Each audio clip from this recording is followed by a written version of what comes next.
A sociedade, o meio ambiente, as contas públicas, nada disso importa. Tudo que se faz importante são as alianças e os conchavos políticos. Esse é o Visão Libertária, sua fonte de informações descentralizadas e distribuídas. Esse artigo foi sugerido e escrito por Armando Santos, revisado por Coreia com K e narrado por mim, Peter Turguniev.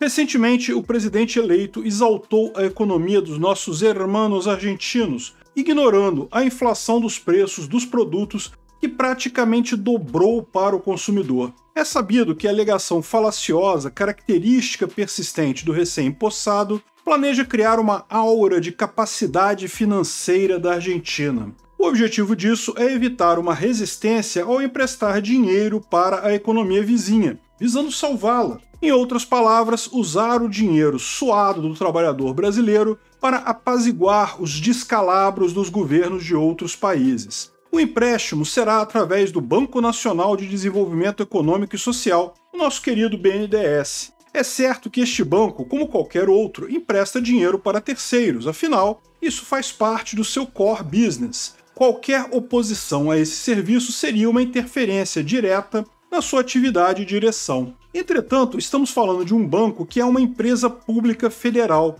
Logo, o foco do desenvolvimento deveria ser interno, com olhares para dentro de nossas fronteiras. Além disso, o banco deve cumprir sua função social, está até no nome isso. Há de se lembrar que essa função foi a base para severas canetadas de outra empresa de economia mista. Essa empresa, que vende derivados de petróleo, teve seus preços congelados pelo governo com uma simples canetada. Não podemos esquecer que somos um país em desenvolvimento que necessita de investimentos em vários setores. Inclusive, precisamos de financiamentos em infraestruturas custeadas pelo BNDES a outros países, como portos, metrôs, estradas e ferrovias. Isso, por si só, já seria argumento suficiente para justificar o bloqueio de empréstimos fora do Brasil. Entretanto, muitos iriam afirmar que serão empresas brasileiras que farão as obras no país vizinho e, por isso, gerariam retornos financeiros para o nosso país. De fato, os resultados financeiros podem até voltar ao Brasil. Isso se ela não for nacionalizada pelo outro país, como já aconteceu algumas vezes, e não for alvo de escândalos de corrupção, como já aconteceu tantas outras vezes. Entretanto, existem alguns motivos pelos quais essas empresas querem empreender fora do Brasil. Nossa legislação trabalhista, que se concentra boa parte na CLT, e mais uma imensidão de normas regulamentadoras, portarias e resoluções, é um problema para qualquer empresa. Essas leis orientam a forma e o ambiente de trabalho, aplicando limites para as prestações de determinados serviços, criando estabilidades desnecessárias que tornam praticamente impossível o atendimento de todos os atos regulatórios. Diante disso, o empresário avalia se vale a pena empreender aqui ou exportar sua mão de obra para um país com menor regulação. Lá, ele terá maior flexibilidade para administrar sua força de trabalho com a garantia do recebimento do Banco Nacional. É uma simples análise de mercado e, com certeza, o ambiente do Brasil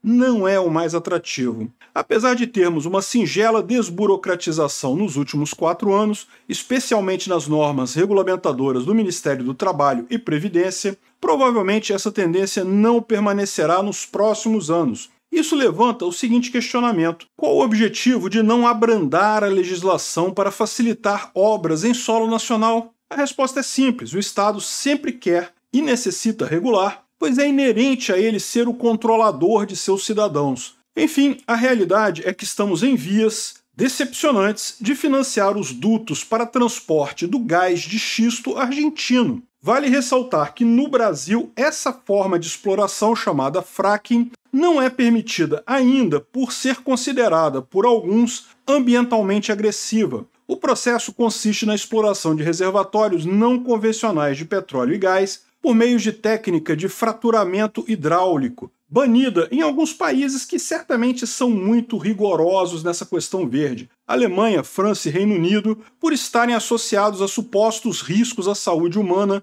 e impactos socioambientais. Cabe lembrar que o Reino Unido tem buscado rever essas normas, e mesmo na Alemanha e na França, tais técnicas só foram proibidas devido à pressão de grupos verdes que hoje sabemos eram financiados pelos russos para manter a dependência europeia do gás russo. Ou seja, financiaremos uma prática que é proibida aqui no Brasil, apesar de não causar nenhum impacto negativo. Ela é proibida aqui apenas por motivos políticos e pressão de grupos verdes. O nosso gás, oriundo dos poços do pré-sal, é tão poluente quanto o gás de fracking. Porém, muito dele não é explorado, sabe por qual motivo? A ausência de dutos, semelhantes ao que faremos na Argentina, ou seja, estamos optando por financiar um insumo na Argentina que nós mesmos poderíamos ter aqui no Brasil pelo mesmo grau de poluição produzido aqui pela Petrobras.